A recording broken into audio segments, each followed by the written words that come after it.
बिस्मिल्लाहिर्रहमानिर्रहीम। अस्सलाम वालेकुम स्टूडेंट्स, कैसे हैं आप सब। मैं उम्मीद करती हूँ कि आप सब अपने घरों में बिल्कुल खैरियत से होंगे। यूनिवर्सल हाई स्कूल ने कोरोना प्रॉब्लम की वजह से ऑनलाइन लेक्चर का आगाज किया है। उस हवाले से मैं आप लोगों की सोशल स्टडी की टीचर मिस बिनिश क्लास 7 से ये मेरा लेक्चर नंबर 8 है। लेक्चर नंबर 7 में हम लोगों ने सोलर सिस्टम पार्ट 3 मून्स के बारे में पढ़ रहे हैं, जिसमें हम लोगों ने मून्स के बेसिक्स पढ़ी थी कि मून जो क्या है। चांद, हर प्लैनेट्स का अपना एक चांद होता है जो कि उसके गिर्द गर्दिश करता रहता है। इसके अलावा उसका चांद को हम लोग रोज रात को बहुत साफ क्लियर जो है वो आसमान पर देख सकते हैं। उसके अलावा चांद का जो डायमीटर है वो 3476 किलोमीटर है। इसके साथ मैंने हम लोगों ने 9 प्लैनेट्स के मून्स के बारे में पढ़ा था। पूरा टेबल हम लोगों को गिवन था, जिसमें हम लोगों ने 9 के 9 प्लैनेट्स के मून्स के बारे में हम लोगों को इन्फॉर्मेशन दी गई थी कि कौन सा प्लैनेट कितने मून्स रखता है। जैसे कि मरकरी एक ऐसा प्लैनेट है जिसका कोई मून नहीं होता। वीनस भी ऐसा प्लैनेट है जिसका कोई मून नहीं होता। इसके अलावा हमारी जो जमीन है, अर्थ है, उसका एक मून होता है। इसी तरह प्लूटो जो कि सबसे छोटा प्लैनेट है हमारे सोलर सिस्टम का, उसके 3 मून होते हैं। इस तरह सारे प्लैनेट्स के बारे में हम लोगों को इन्फॉर्मेशन दी गई थी। इसके साथ मैंने आप लोगों को 1 से लेकर 5 तक की स्टेटमेंट्स याद करने के लिए दी थी, और साथ साथ मैंने आपको 3 क्वेश्चन दिए थे। वो क्वेश्चन थे describe the distance of the moon from the earth. तो इसका आंसर है इट्स अबाउट 3,84,400 किलोमीटर्स। इसमें किलोमीटर्स पूरा आना है, मैंने मिस्टेकली मीटर नहीं लिखा, तो आप लोग इसको किलोमीटर्स पूरा लिखेगा। नंबर 2 है what is the diameter of the moon. तो इसका आंसर है moon has the diameter of 3,476 kilometres. Question number 3 दिया गया है how many moons of the Jupiter and Neptune. तो आप लोगों ने इसके मून्स के बारे में बताना था। Jupiter has 63 moons and Neptune has 13 moons. जी, ये आप लोगों का होमवर्क था। आई होप आप सब बच्चों अपना होमवर्क कर लिया होगा, लेकिन अगर किसी बच्चे को कोई प्रॉब्लम आई है या कोई मिस्टेक हो गया तो यहाँ से अपना होमवर्क टैली करके अपनी नीट नोटबुक के ऊपर करेक्ट कर ले।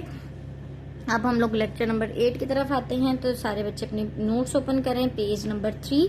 आज हम लोगों ने unit number 3 the solar system part 3 moons के बारे में पढ़ना है, जिसमें हम लोग स्टेटमेंट नंबर 6 से लेकर 10 तक आज पढ़ेंगे। सबसे पहले हम इसकी रीडिंग स्टार्ट करते हैं। आज हम लोगों ने स्टेटमेंट नंबर 6 से पढ़ना शुरू करना है। Moons travel a distance of 22,90,000 kilometre around the earth in the period of about 27 days to go all. Number 7 है moon rises in the east and set in the west every night. Number 8 दी हुई है the moon is not a light source, it does not produce its own light, it reflects light from सन।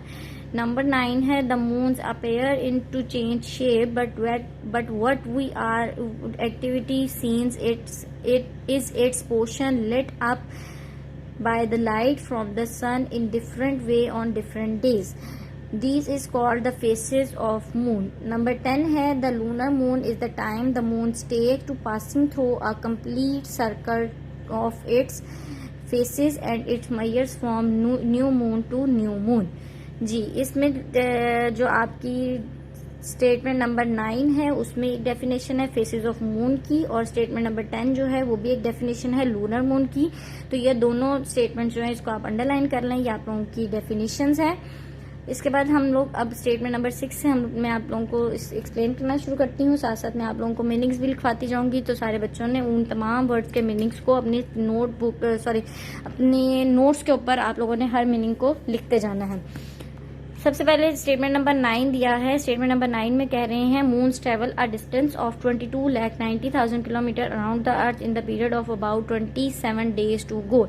यानी कि चांद को जमीन का एक चक्कर नहीं, जमीन का फासला तय करने के लिए 22,90,000 किलोमीटर का फासला तय करने के लिए तकरीबन जमीनी 27 दिन दरकार होते हैं।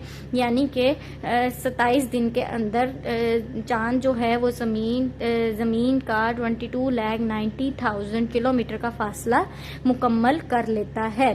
7 स्टेटमेंट है moon rises in the east and set in the west every night. चांद जो है वो रोज रात को मशरिक से निकलता है और मगरिब में गरूब हो जाता है। नंबर 8 दिया हुआ है the moon is not a light source, चांद के पास रोशन होने का कोई भी जरिया मौजूद नहीं है, यानी कि रोशनी का कोई जरिया मौजूद नहीं है। It does not produce it's on light, ये अपने खुद से लाइट प्रोड्यूस नहीं कर सकता। प्रोड्यूस का मतलब होता है बनाना, तो कोई भी लाइट अपनी लाइट नहीं बना सकता। It reflect light from sun, reflect का मतलब होता है मुनक्किस होना, यानी कि रिफ्लेक्ट होना, उससे टकरा के आना। तो चांद जो है वो हमें रोशन इसलिए नजर आता है क्योंकि उसके ऊपर सूरज की रोशनी जो होती है वो रिफ्लेक्ट करके मुनक्किस होके पड़ रही होती है, जिसकी वजह से हमें चांद रोशन नजर आता है। इसके बावजूद कि उसकी अपनी कोई लाइट नहीं है और ना ही उसके वो अपनी लाइट किसी भी तरह की लाइट को बना सकता है, इसके बावजूद हमें चांद रोशन इसलिए नजर आता है क्योंकि उसके ऊपर सूरज की लाइट जो है वो रिफ्लेक्ट होकर पड़ रही होती है। नंबर 9 में बताया गया है the moon appear to change shape, हम लोगों को चांद जो है वो मुख्तलिफ शक्लों में नजर आ रहा होता है। कभी हमें चांद बहुत बारीक नजर आता है, कभी थोड़ा मोटा हो जाता है, कभी चांद हमें आधा नजर आता है, कभी पूरा नजर आता है। उसकी वजह क्या है? But we are actively seen its portion let up by the light from the sun in different way on different days. This is called the phases of moon. उन्होंने कहा ये हमें ऐसा क्यों नजर आता है? क्योंकि lit up का मतलब होता है रोशन होना। यहाँ पे आप लोगों को एक वर्ड दिया हुआ है एंड फर्स्ट लाइन में लास्ट वर्ड है लिट अप, इसका मतलब है रोशन होना। चांद की हमें डिफरेंट शक्ल इसलिए शेप्स या शक्लें इसलिए नजर आती हैं क्योंकि मुख्तलिफ दिनों में मुख्तलिफ तरीकों से जब रोशनी सूरज की रोशनी चांद के हिस्सों पे पड़ रही होती है तो जितने हिस्से पे लाइट सूरज की पड़ रही होती है उतना ही हिस्सा हम लोगों को आसमान पर नजर आ रहा होता है। और इस तरह मुख्तलिफ दिनों में मुख्तलिफ तरह से चांद का नजर आना फेसेस ऑफ मून्स कहलाता है। नंबर 10 है अ lunar moon is the time the moon, faces का मतलब क्या होता है? पहले तो लूनर ढूंढ लें।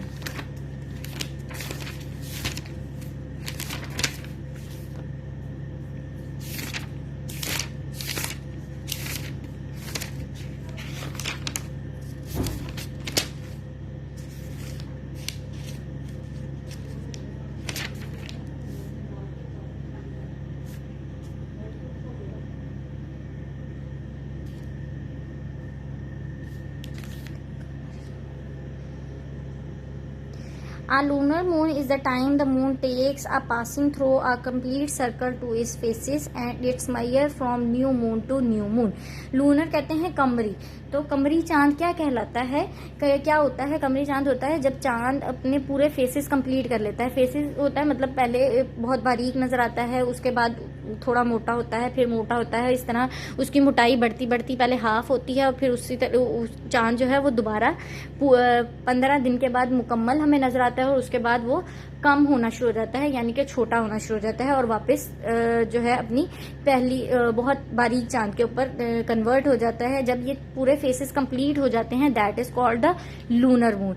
और इसको मैयर कैसे किया जाता है कि जब चांद बिल्कुल बारीक होता है और अपने पूरी फिर उसके बाद मोटा होने के बाद आधा होने के बाद पूरा हो जाता है और उसके बाद दोबारा बारीक हो जाता है, तो उसकी पहली तारीख से लेके यानी पहली तारीख के बारीक चांद से लेके दोबारा जब उसकी पहली तारीख का बारीक चांद नजर आता है तो इस टाइम पूरे टाइम को मैयर किया जाता है कि चांद ने अपने कब वो बारीक चांद शुरू हुआ था और दोबारा कब वो बारीक हो रहा है, तो उस टाइम की मेजरमेंट को हम लोग लूनर मून कहते हैं, यानी कि कमरी चांद कहा जाता है।